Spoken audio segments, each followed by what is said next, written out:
नमस्कार दोस्तों, मेरा नाम अंकित सिद्धांत और आप देख रहे हैं सिद्धांत स्टडी 2.0। फिजिक्स का ये लेक्चर 2 है और आज हम कई महत्वपूर्ण बिंदुओं पर चर्चा करेंगे जो बोर्ड एग्जाम के लिए काफ़ी महत्वपूर्ण होंगे। तो चलिए शुरू करते हैं आज का वीडियो। तो यहाँ पे आपको हेडिंग डालनी है आपेक्षिक विद्युतशीलता या परावैद्युतांक, जिसे हम एप्सिलॉन आर या के से प्रदर्शित करते हैं। ठीक है, तो यहाँ पे इसकी परिभाषा को लिखिएगा। लिखिए, दो आवेशों के मध्य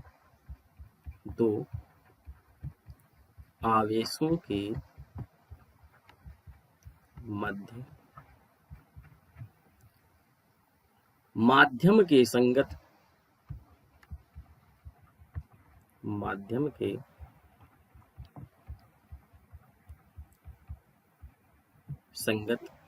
विद्युतशीलता एवं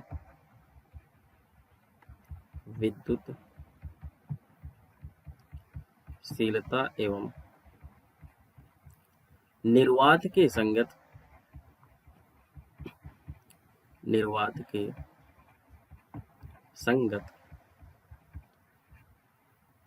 विद्युतशीलता के अनुपात को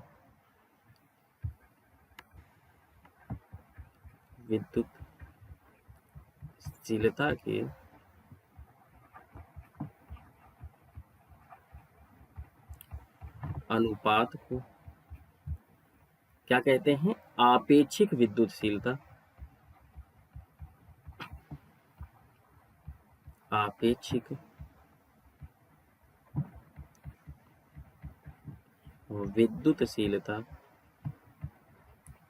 या परावैद्युतांक कहते हैं।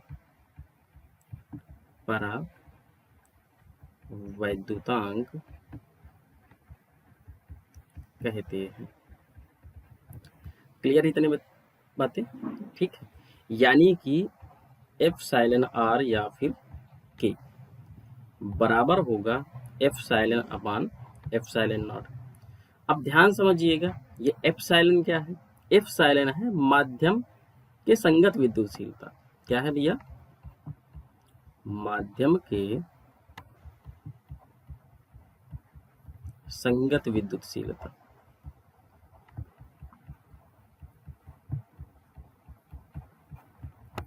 ठीक है, बटे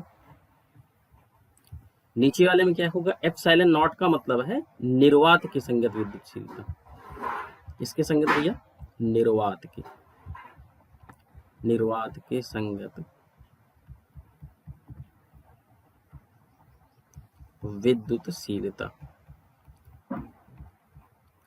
क्लियर है इतनी बातें? ठीक है, तो हमारा जो परावैद्युतांक होता है वो क्या है, इस चीज को समझिएगा कि यहाँ पे माध्यम के संगत विद्युतशीलता और निर्वात के संगत जो विद्युतशीलता होती है उसका जो अनुपात है उसे हम क्या कहते हैं? परावैद्युतांक कहते हैं। क्या कहते हैं प्यारे मित्रों? परावैद्युतांक कहते हैं, जिसे हम किससे दिखाते हैं? या तो एप्सिलॉन आर से या फिर के से दिखाते हैं। क्लियर है इतनी बातें? ठीक है, आइए समझते हैं आगे। यहां पे लिखिएगा,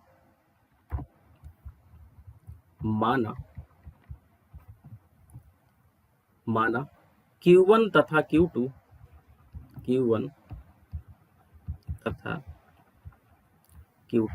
दो आवेशित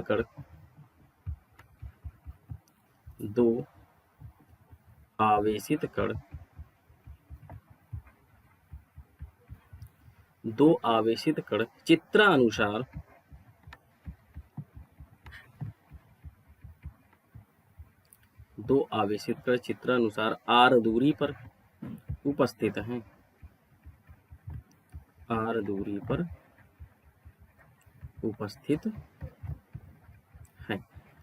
ठीक है, अब आपको क्या करना है? डायग्राम समझिएगा क्या है। देखो यहाँ पे क्या है कि ये Q1 है। क्लियर है? इससे r दूरी पर एक बिंदु आवेश जो है, मतलब कि यहाँ पे एक और आवेश है Q2 है। क्लियर है इतनी बातें? अब ध्यान से समझने का प्रयास कीजिएगा। अब आपको यहाँ लिखना है, क्या लिखना है, देखो यहाँ पे आपका Q1 है और यहाँ पे Q2 है, दोनों के बीच की दूरी कितनी है, R है। क्लियर है? तो यहाँ लिखो, जब दोनों आवेशित कण जब दोनों आवेशित कण जब दोनों आवेशित कण किस में उपस्थित हो, निर्वात में। जब दोनों आवेशित कण निर्वात में उपस्थित हो। क्लियर है? जब निर्वात में उपस्थित होंगे तब क्या होगा, तब आपका कूलाम का नियम चलेगा। ठीक है, यहाँ आप समझिएगा। तो ये हो जाएगा एफ वैक्यूम, वैक्यूम का मतलब है निर्वात में। ठीक है, यहाँ पे कूलाम नियम लगेगा। क्लियर है? क्या हो जाएगा, के Q1 Q2 अपान R स्क्वायर। क्लियर है इतनी बातें? अब यहाँ पे समझिएगा, देखो V का मतलब है वैक्यूम, वैक्यूम का मतलब होता है निर्वात। ठीक है, कंफ्यूज नहीं होना। अब चूंकि हमें पता है कि K बराबर होता है क्या, 1/4 पाई एप्सिलॉन नॉट। ठीक है, और जहां ये जो एप्सिलॉन नॉट है, ये क्या है, ये आपका निर्वात के संगत विद्युतशीलता है। क्या है भैया, निर्वात के संगत विद्युतशीलता। क्लियर इतनी बातें? अब हम क्या करेंगे, के की जगह में ये मान रखेंगे। तो यहाँ पे हो जाएगा एफ वी बराबर 1/4 pi epsilon not Q1 Q2 upon R square. इसको हम नाम दे देते हैं समीकरण नंबर फर्स्ट। क्लियर है इतनी बातें? अच्छा, आगे समझते हैं। अब हम क्या करेंगे, हम बात करेंगे किसमें, माध्यम में उपस्थित में। तो यहाँ पे लिखेंगे, जब दोनों आवेशित कणों के मध्य जब दोनों आवेशित कणों के मध्य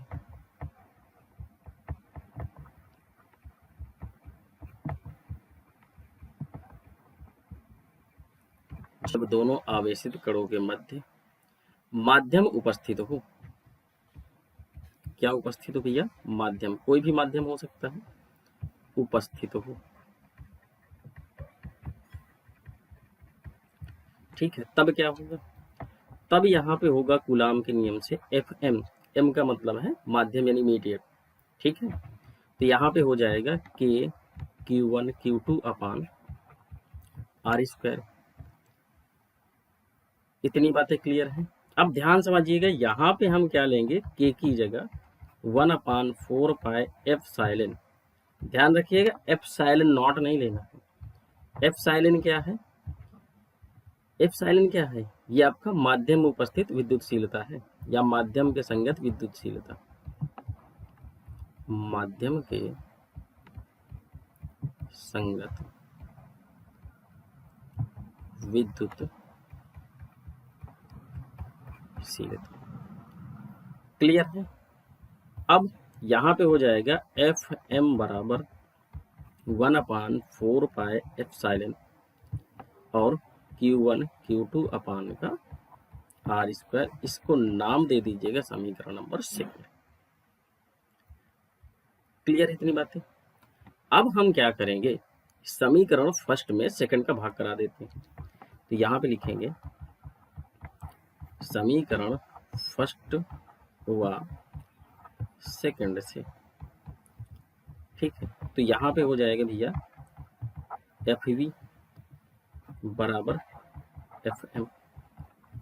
एफ वी की वैल्यू क्या है, यहाँ पे समझिएगा, ये वाली थी 1/4 pi epsilon not Q1 Q2 upon R square. तो यहाँ हो जाएगा 1/4 pi epsilon not Q1 Q2 upon R square. इसी प्रकार FM की वैल्यू क्या होगी, ये वाली हो जाएगी। ठीक है, तो यहाँ हो जाएगा 4 पाई एप्सिलॉन Q1 Q2 अपान R स्क्वायर। अब यहाँ पे ध्यान से समझिएगा क्या है, देखो इससे ये पूरा कैंसिल आउट हो जाएगा, ठीक है। Q1 Q2 अपान R स्क्वायर, Q1 Q2 अपान R स्क्वायर भाग चला जाएगा। बोले ठीक है, 4 पाई से 4 पाई का काम खत्म। क्लियर है इतनी बातें, ठीक है। अब आप ध्यान से समझने का प्रयास कीजिएगा, यहाँ पे क्या होगा, ये हो जाएगा FV अपान FM, और ये जो एप्सिलॉन है, ठीक है, चलो मैं ऐसे बता देता हूँ कि यहाँ पे है एप्सिलॉन नॉट, यहाँ पे है एप्सिलॉन, यहाँ एप्सिलॉन नीचे वाले में, ठीक है। इसको नेक्स्ट पेज में करते हैं। तो FV अपान FM क्या था भैया, यहाँ पे था एप्सिलॉन नॉट और यहाँ पे था एप्सिलॉन।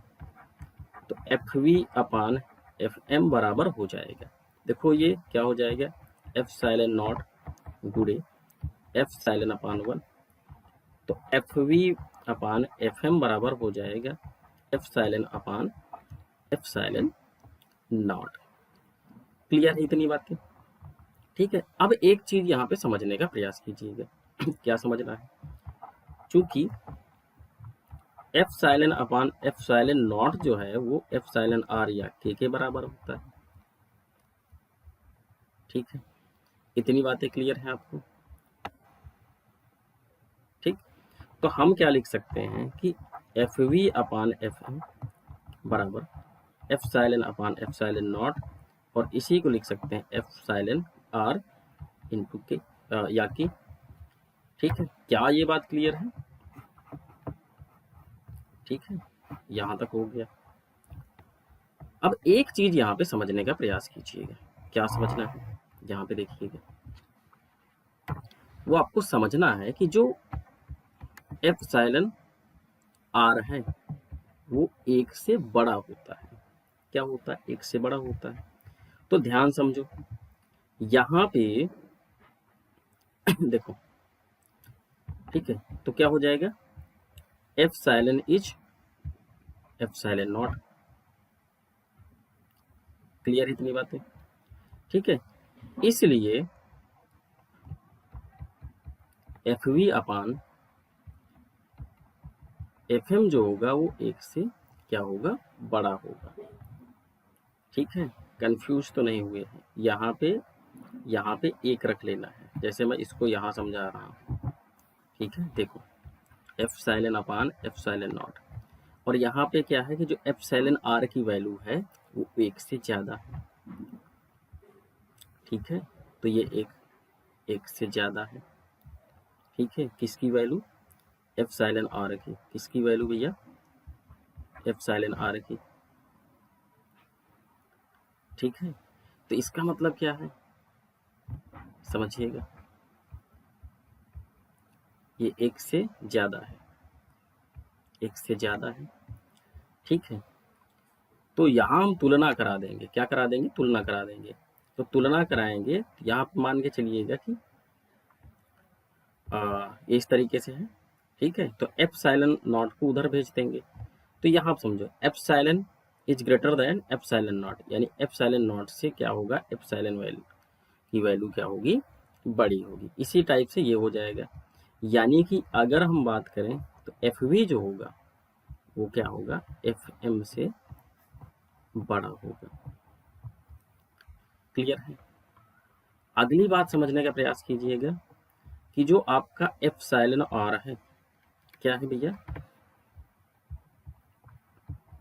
एप्सिलॉन R या फिर K जो है वो मात्रक विहीन है, क्या है, मात्रक विहीन है। मात्रक विहीन के साथ साथ विमाहीन भी है, जब कोई मात्रक नहीं होगा तो विमा भी नहीं होगी, ठीक है। ये इतनी बातें कंप्लीट हो गई, ठीक है। अगली बात यहाँ पे समझते हैं। अब ध्यान समझिएगा, यहाँ पे क्या है, कुछ आपको परावैद्युत जो पदार्थ हैं उनके मान दिया है। क्या मान दिया है? जैसे एप्सिलॉन आर यानी निर्वात में अगर है तो इसका मान होगा 1.0015। अगर एप्सिलॉन आर वायु में है तो इसका मान होगा 1.00059। ऐसे ही ऑक्सीजन में, ऑक्सीजन का होगा 1.00054। ऐसे ही नाइट्रोजन का है 1.00058। यहाँ पे ये कांच का दे रखा है, कांच का होता है 5 से 10 के बीच में। किसके बीच में होगा भैया? 5 से 10 के बीच में कोई भी संख्या हो सकती है। क्लियर है इतनी बातें? ठीक है। अब यहाँ पे है एबोनाइट। एबोनाइट क्या होगा? 2.8। जल, ये क्या होगा? या तो 80 या फिर 81। ये आपको प्रश्न में दिया होगा। ठीक है, तो ये इंपॉर्टेंट है। ऐसे ही ये वाला भी इंपॉर्टेंट है। एप्सिलॉन आर यानी धातु अगर है तो ये क्या होगा? इनफाइनाइट होगा। क्लियर है? अब धातु वाले में क्या होगा? इनफाइनाइट यानी अपरिभाषित कैसे आया होगा? 1/0। तो जब भी अगर आपको एप्सिलॉन आर यानी परावैद्युतांक में धातु दे दिया तो वैल्यू 0 हो जाती है। ठीक है, कैसे 0 हो जाती है? 0 ऊपर चला जाएगा गुणे में। ठीक है, तो जब इनके हम प्रश्न करेंगे तब आपको वहां पे समझ में आएंगे। क्लियर है प्यारे विद्यार्थियों? ठीक है, अगली बात यहाँ पे समझते हैं। अगली हेडिंग डालिएगा, बहुल आवेशों के मध्य बल, या फिर इसे ही कहा जाता है अध्यारोपण का सिद्धांत। ठीक है, लिखिएगा इसमें। लिखो, अध्यारोपण सिद्धांत के अनुसार अध्यारोपण सिद्धांत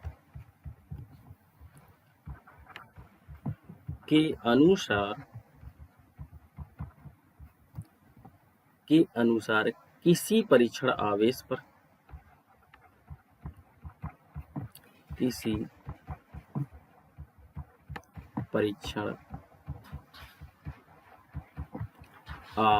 पर कार्यरत कुल बल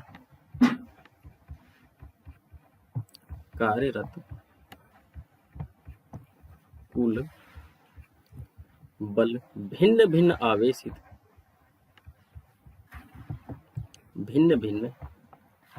आवेशित कणों द्वारा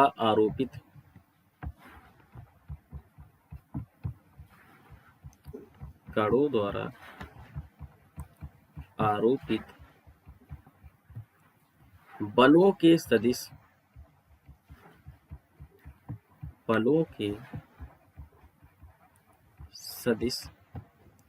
योग के तुल्य होता है। योग के तुल्य होता है। ठीक है, ये आपका क्या होगा? बहुल आवेशों के मध्य बल। इसका सत्यापन अभी भी हम लोग समझते हैं कि कैसे ये सदिशों के योग के तुल्य होता है, यानी कि बराबर होता है। तो आइए इसको समझते हैं। यहां पे आपको लिखना है, माना Q1 Q2 Q3 dot dot Qn। ठीक है, यानी कि बहुत सारे आवेश होंगे इस तरीके से, ये Q1 Q2 Q3 Qn। ठीक है, कई सारे आवेश हो सकते हैं। तो इसी चीज को हमें सत्यापन करना है। आवेशित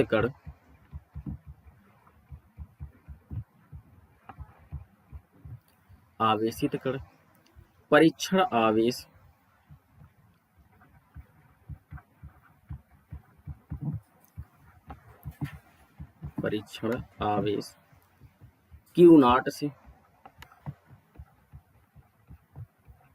Q0 से R, Q0 से यहाँ पे दूरियां देखो अलग अलग हैं।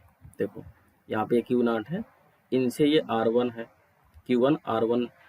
ठीक है, Q2 जो है Q0 से R2 दूरी पर है, ये R3 दूरी पर है और ये Rn दूरी पर। तो वही चीजें आपको यहाँ पे लिखनी है। ठीक है, Q0 से R1 R2 R3, ठीक है, डॉट डॉट Rn। दूरियों पर उपस्थित है।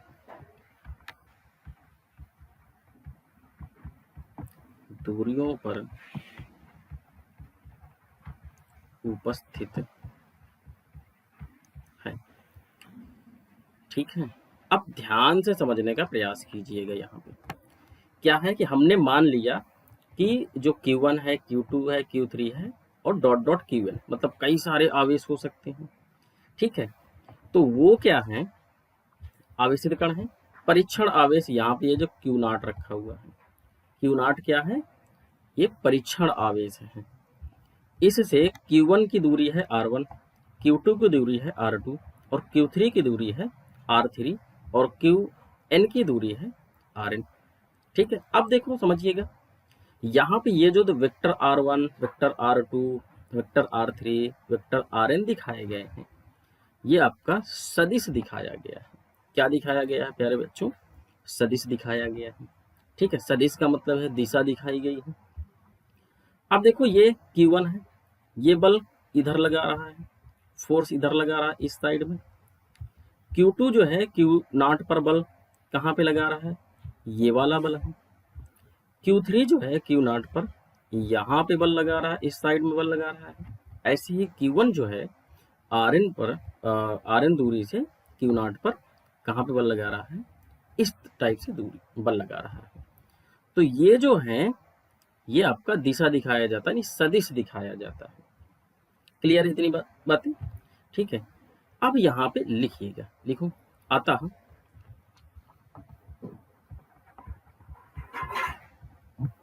अतः Q1 आवेशित कण द्वारा, Q1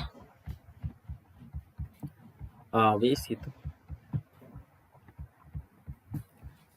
कण द्वारा Q0 पर बल, Q0 पर बल। अब यहाँ पे ये जो Q1 है वो Q0 पर क्या लगा रहा है, बल लगा रहा है। अब दोनों जो बल हैं वो स्थिर बल हैं। स्थिर बल हैं तो सीधी सी बात है, यहाँ पे कूलाम का नियम लगेगा। तो यहाँ पे लिखिएगा, यानी कि यहाँ पे हो जाएगा वेक्टर F1 बराबर, देखो ये जो है Q0 पर बल लगा रहा है, इस साइड में बल लगाएगा। क्लियर है इतनी बातें? ठीक है, तो यही लिखना है, वेक्टर F1 बराबर कि Q1 और यहाँ होगा Q0, क्योंकि Q1 किस पर बल लगा रहा है भैया, Q0 पर लगा रहा है। ठीक है, इनके बीच की जो दूरी है वो क्या है, ये वाली दूरी है। ठीक है, कौन सी दूरी है, R1 है, तो यहाँ होगा R1 का स्क्वायर। और दिशा क्या है, ये वाली दिशा है, तो यहाँ पे दिशा को हम कैप से दिखाएंगे R1। क्या ये बात क्लियर है, ये बात आपको समझ में आई? ठीक है, इसी प्रकार हम क्या करेंगे, यहाँ आप समझो, लिखेंगे इसी प्रकार। ठीक है, Q2 आवेशित कण द्वारा, Q2 आवेशित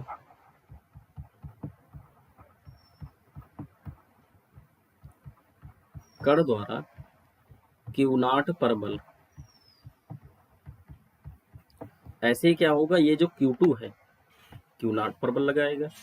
ठीक है, जब Q0 पर बल लगाएगा तो ये बल इस साइड में काम कर रहा है, तो यहाँ पे हो जाएगा वेक्टर F2 के। अब यहाँ देखो बल कौन लगा रहा है, Q2। Q2 किस पर बल लगा रहा है, Q0 पर, तो यहाँ होगा Q2 Q0 अपान, और Q2 और Q0 के बीच की जो दूरी है वो R2 है। क्या है भैया, R2 है, तो यहाँ हो जाएगा R2 का स्क्वायर। ठीक है, और ये क्या है, R2, तो यहाँ पे इसको हम R2 से दिखाएंगे। ठीक है, क्लियर है, आगे समझते हैं, यहाँ पे लिखिएगा। ठीक है, ऐसे हम क्या करेंगे देखेंगे, Q3 आवेशित कण द्वारा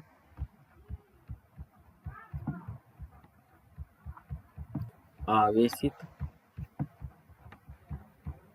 कण द्वारा किस पर बल लगा रहे हैं, Q3 जो है ये आवेशित कण है, Q0 पर बल लगा रहा है। ठीक है, तो यहाँ पे लिखेंगे Q0 पर आरोपित बल।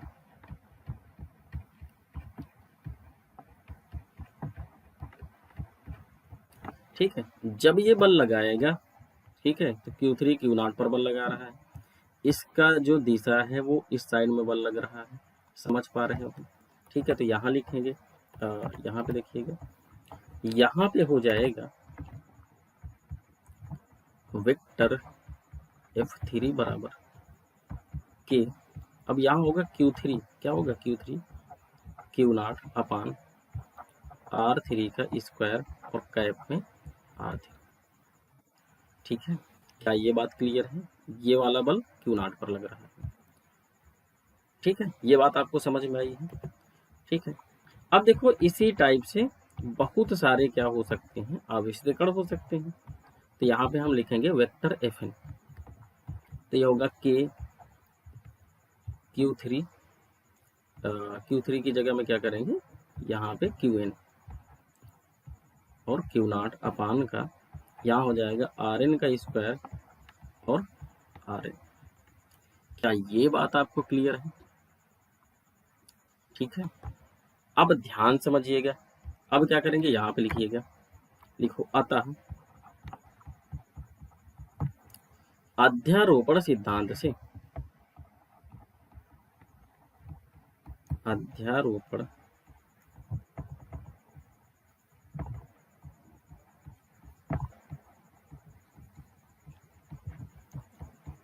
सिद्धांत से। अब एक बात यहाँ पे समझिएगा, चलो पहले मैं कर देता हूँ। तो ये हो जाएगा भैया वेक्टर Ft, टी का मतलब है टोटल, बराबर vector F1, vector F2, vector F3 plus dot dot plus vector Fn। ठीक है, ये हो जाएगा। क्या ये बात आपको क्लियर है? ठीक है, अब इसका अध्यारोपण सिद्धांत का क्या मतलब है, यहाँ पे समझिएगा। हमने क्या देखा था कि जो सदिश होंगे उनके योग के तुल्य होगा, यानी टोटल सबको क्या कर देंगे, जोड़ देंगे। क्या कर देंगे, जोड़ देंगे। बस यही है मामला। ठीक है, अब हम ध्यान समझिएगा, यहाँ पे क्या कर रहे हैं, इनके मान रख दे रहे हैं। क्या कर रहे हैं भैया, मान रख रहे हैं। तो मान देखिएगा, तो हो जाएगा वेक्टर Ft बराबर F1 की जगह हम मान रख दे रहे हैं। क्या मान रख रहे हैं, K Q1 Q0 अपान R1 का स्क्वायर और R कैप, R1 कैप। ठीक है, इसी टाइप से F2 का भी रख देंगे, तो हो जाएगा K Q2 Q0 अपान R2 का स्क्वायर और यहाँ होगा R2। इसी टाइप से सभी का रख देंगे। तो यहाँ पे हम किए दे रहे हैं इसका Fn का। ठीक है, सभी को दिखाना जरूरी नहीं है। ठीक है, तो यहाँ पे हो जाएगा K Qn Q0 और यहाँ पे हो जाएगा Rn का स्क्वायर और इधर साइड में क्या हो जाएगा, चलो मैं इसको यहाँ पे किए दे रहा हूँ, यहाँ पे समझिएगा इसके। तो हो जाएगा K Qn Q0 अपान Rn का स्क्वायर और Rn। ठीक है, तो कुछ इस टाइप से आपका ये हो जाएगा। क्लियर है इतनी बातें? ठीक है, आगे समझते हैं। ये बात आपको क्लियर हो गई। ठीक है, चलो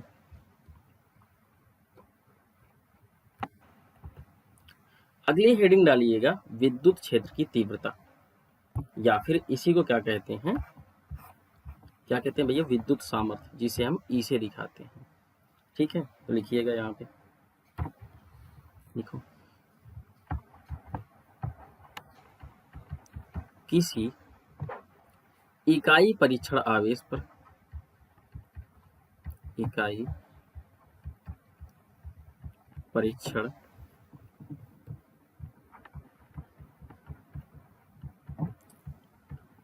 आवेश पर कार्यरत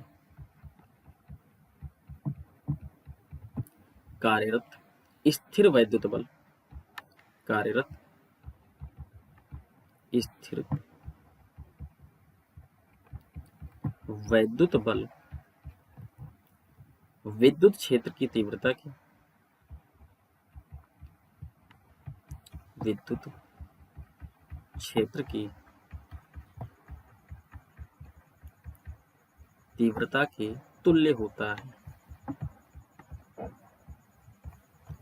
तुल्य होता है। क्या ये बात क्लियर है? ठीक है, इसका मतलब क्या है यहां समझिएगा, यानी कि वेक्टर जो ई होगा वो होगा vector F upon Q not के। ठीक है, अब इस बात को ध्यान समझिएगा, ये काफी महत्वपूर्ण होने वाला है जो आगे के डेरिवेशंस होंगे। ठीक है, तो यानी कि आप इसे कह सकते हो, देखो यहाँ पे क्या है, कार्यरत कुल बल और ये जो परीक्षण आवेश है, क्या आवेश है, परीक्षण आवेश, या इसी को कह सकते हो, इस टाइप से भी कह सकते हो। कार्यरत बल तथा परीक्षण आवेश के अनुपात को क्या कहते हैं, विद्युत क्षेत्र की तीव्रता कहते हैं। आप ऐसे भी इसकी परिभाषा लिख सकते हैं। क्लियर है? अब ध्यान समझिएगा, यहाँ पे अगर हम मान लीजिएगा यदि ये जो क्यू नॉट है वो कितना हो भैया, 1 कूलाम हो, कितना हो, 1 कूलाम हो। 1 कूलाम होगा तो क्या हो जाएगा, वेक्टर ई बराबर होगा वेक्टर एफ अपान 1, यानी कि वेक्टर ई बराबर हो जाएगा वेक्टर एफ के।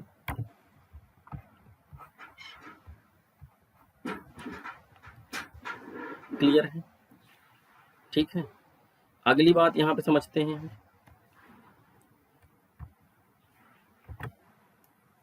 ठीक है, चलो यहाँ समझते हैं।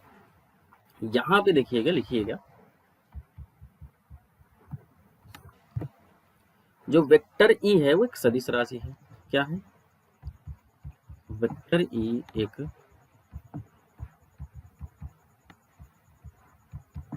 सदिश राशि है। कैसी राशि है, सदिश राशि।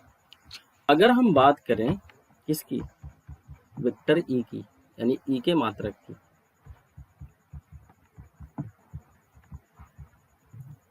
ई के किसकी बात करें भैया, मात्रक की बात करें, तो मात्रक कैसे निकलेगा, मात्रक इस फार्मूले से निकाल लीजिएगा, ई अपान ई बराबर एफ अपान क्यू नॉट। ठीक है, तो यहाँ पे देखो, यानी कि ई बराबर एफ अपान क्यू नॉट से मात्रक निकाल लेते हैं। क्या हो जाएगा मात्रक, यहाँ पे हो जाएगा एफ का मात्रक हो जाएगा न्यूटन और इसका मात्रक हो जाएगा कूलाम। ठीक है, तो यहाँ पे क्या आ जाएगा, न्यूटन प्रति कूलाम। क्या आ जाएगा, न्यूटन प्रति कूलाम। अगर हम बात करें यहाँ पे ई की विमा की, किसकी बात करें, ई की विमा की, तो विमा क्या हो जाएगी। ठीक है, एफ की विमा जो होती है, ध्यान समझिएगा, वो होगी एम एल और टी की पावर -2, और कूलाम, कूलाम का मतलब है आवेश। ठीक है, आवेश की क्या होगी, क्यू बराबर आई टी होता है, यानी कि 80 एम्पियर सेकंड। ठीक है, इसको देखिएगा तो ये हो जाएगा एम एल ए इनवर्स और टी की पावर -3, क्या हो जाएगा। अब ये चीज कैसे, यहाँ समझिए, टी ऊपर जाएगा तो इनवर्स हो जाएगा। ठीक है, इसको आप देख लीजिएगा। क्लियर है? अगली बात यहाँ पे समझते हैं, ई के अन्य मात्रक क्या हैं, ई के अन्य मात्रक, अन्य मात्रक और क्या क्या हो सकते हैं, तो देखो, एक तो ये होता है, हम जानते हैं कि V बराबर है W अपान क्यू नॉट। ठीक है, और कार्य बराबर क्या होता है, ध्यान समझिएगा, कार्य बराबर बराबर होता है FD upon Q not. V बराबर यहाँ पे हो जाएगा वेक्टर E इंटू टी। ठीक है, अब ये चीजें कैसे आई हैं, तो देखो ध्यान समझो, W बराबर यानी कार्य बराबर होता है बल गुणे विस्थापन। ठीक है, कार्य बराबर बल गुणे डी का मतलब है विस्थापन। ठीक है, अब देखो एक चीज यहाँ पे समझिएगा, यहाँ पे क्या है, ये जो वैल्यू बनी है ये ई बन गई है। कैसे? हमको पता है कि ई बराबर होगा एफ अपान क्यू नॉट। ठीक है, तो यहाँ पे हमने ई रख दिया है। क्या रखा है भैया? ई रख दिया है। ठीक है, और ए की हमें वीमा चाहिए, तो देखो ये डी यहाँ आ जाएगा, वी अपान डी बराबर ई। ठीक है, तो वी क्या है? वी आपका है, इसको ऐसे लिख दीजिएगा, वी क्या है? वी है वोल्ट। ठीक है, क्या है भैया? वी है वोल्ट, और डी है विस्थापन। विस्थापन मतलब मीटर। तो यहाँ पे जो ये मात्रक बन गया है, क्या मात्रक बन गया है भैया? कि एक और मात्रक हो गया वोल्ट प्रति मीटर। क्या हो गया? वोल्ट प्रति मीटर। यहाँ समझिए, ई का अन्य मात्रक, ई का अन्य मात्रक क्या है? अभी आया है, यहाँ पे हमने निकाला वी का मतलब है वोल्ट, और डी का मतलब विस्थापन यानी कि मीटर। ठीक है, तो यहाँ पे हो जाएगा वोल्ट प्रति मीटर। ठीक है, इतनी बात क्लियर है? ठीक है, और यहाँ पे हम बिंदु आवेश के कारण वैद्युत क्षेत्र की तीव्रता को जो है आगे के वीडियो में करेंगे। तो अगर आपको वीडियो अच्छा लगा है तो वीडियो को लाइक करें, शेयर करें, और चैनल में नए हैं तो चैनल को सब्सक्राइब करें। Thanks for watching video.